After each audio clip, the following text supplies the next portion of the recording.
We begin this hour with some breaking news. Nearly 180,000 residents in Los Angeles County are now under evacuation orders as 5 wildfires are still raging. Entire communities already in ruins. According to the latest update, the 2 most destructive fires, the Eaton and the Palisades fires, are 0% contained. Together, they have torched nearly 28,000 acres. They've destroyed thousands of structures. Look at these homes here. Aerial footage showing just an apocalyptic scene. Entire neighborhoods wiped out. Homes, schools, grocery stores, gas stations, all gone.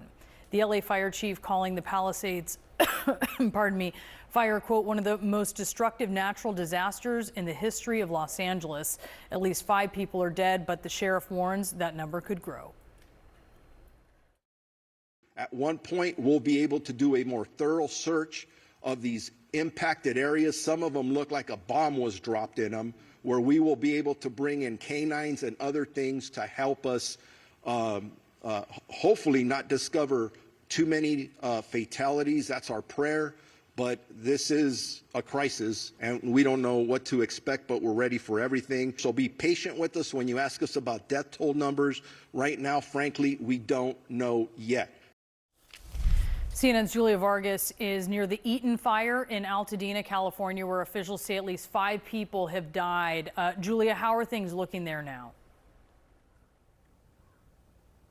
Brianna, that bomb analogy, it's quite right. Look, this is the kind of scene that we're seeing everywhere in Altadena. Just a whole block of destroyed homes, just leveled. There's gas lines still burning. That's what we've been seeing over and over here. Like 180,000 people displaced. That is huge. What an impact it has in these communities. And like all the way down, I'm not sure how far you can see, but these down power lines, this is what people are going to come back to. We just passed. We've been moving around trying to see more and more of these neighborhoods throughout the day to get you some more reporting. And we've seen residents trying to come back, but authorities basically saying, look, you can't yet. It's too dangerous.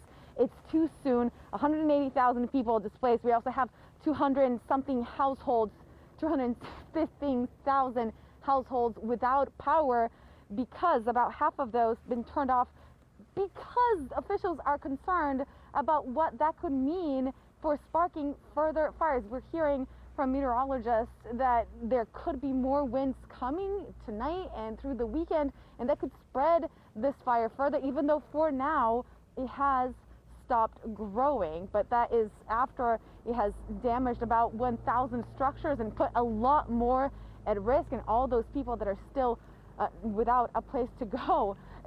Yes, we can think about all of the logistical challenges that are coming in the coming days, Brianna. People are going to want to come home. They're going to want to come back to the Los Angeles area, and the infrastructure is going to be overwhelmed because it is already. We are hearing from city officials that the power, water, we talked earlier about the water issues that the city is having. That's just because there's so much demand. People need to have water to fight this fire, and yet it's just not getting to them at times. So many challenges that these officials are now facing and might face again in the coming days. All right, Julia Vargas Jones with the latest from Altadena. Thank you for that. Boris? These fires have been supercharged by some of the strongest Santa Ana winds on record, at times gusting up to 100 miles an hour. CAL FIRE Battalion Chief Brent Pasqua says it was like fighting a fire inside a hurricane. He joins us now live. Sir, thank you so much for being with us.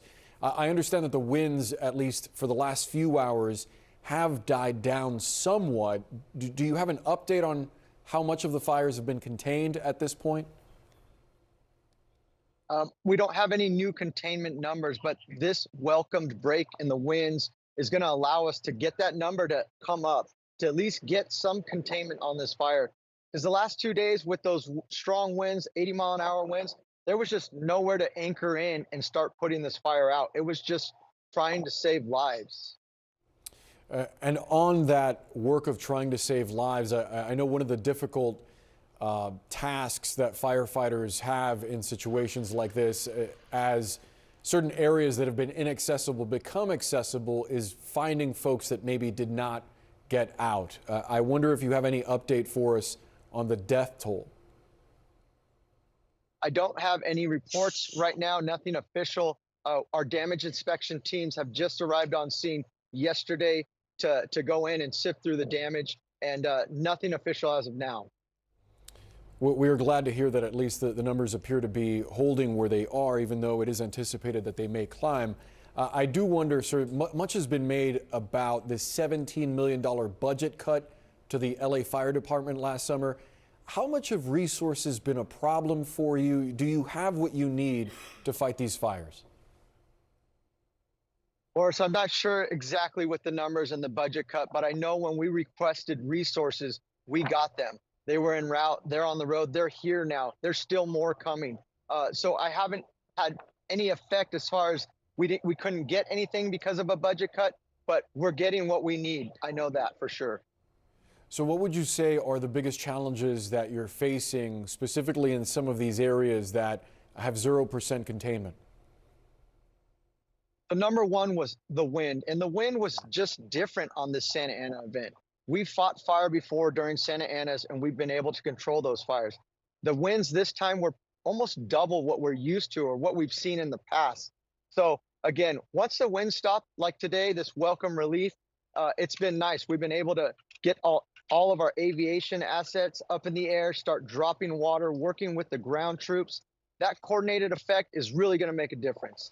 Some of California's best defenses in this disaster, really any state's best defenses, are those specialized aircraft that can drop this. It's flame retardant, also water on areas that firefighters on the ground cannot reach. CNN aviation correspondent Pete Muntean is here. Also, it's just so much water, and you can't haul that in if you're there. You're there to dig line if you're a wildland firefighter, to be clear here. So this is key. Do we know about the winds and what they're doing to hinder this? The winds are subsiding enough for them to get airplanes and helicopters in the air, which is so critical to this. Just check the flight trackers. Aerial firefighting aircraft in the air right now. Mostly helicopters working in an area near Topanga. That's just northwest of Pacific Palisades. The conditions have been really extreme, with howling winds hampering the aerial firefighting work. But the good news is winds are subsiding enough because the air tankers are critical to attacking out of control wildfires like this. The red retardant they drop is a slurry mostly made of phosphorus, and crews drop it around the edge of a fire to beat it back, giving firefighters on the ground a chance of putting it out. At the center of all this is the California Department of Forestry and Fire Protection, known as CAL FIRE. It is 31 helicopters and 6 tankers on the case right now. And I want you to listen to Captain Steve Kelly, who Tuesday and Wednesday made 8 drops from a C-130 totaling 32,000 gallons of fire retardant. Very turbulent, very windy. We were looking at probably 30 to 50 mile an hour winds down in those drainages that we had to contend with while also doing our job, which is difficult in itself. Really hard to fly an airplane that big down so low to the ground. He flies the C-130, growing part of the CAL FIRE fleet, but the backbone's really the S-2T. Just last night, some of the DC-10 retired airliner tankers arrived in Southern California. One drop of those, from those, is equivalent to a dozen drops from an S-2. So 9,400 gallons of retardant dropped in a path 300 feet wide over the course of a mile. The rub there is it takes some time to refill those planes. Aerial firefighting crews from Quebec and British Columbia and Canada have been on the front lines. This is some of the new video, and some have asked, why, with water shortages in LA, don't firefighters use water from the Pacific Ocean? And these crews actually are. They've been landing their CL-415 seaplanes on the ocean, scooping up water, making a drop, and then doing it all over again. These Canadian pilots are very experienced because you bet they have big wildfires in Canada. That's right. Into the Midwest and the northern states, we had so much smoke from those wildfires. It's a good reminder of their experience. Pete, thank you so much.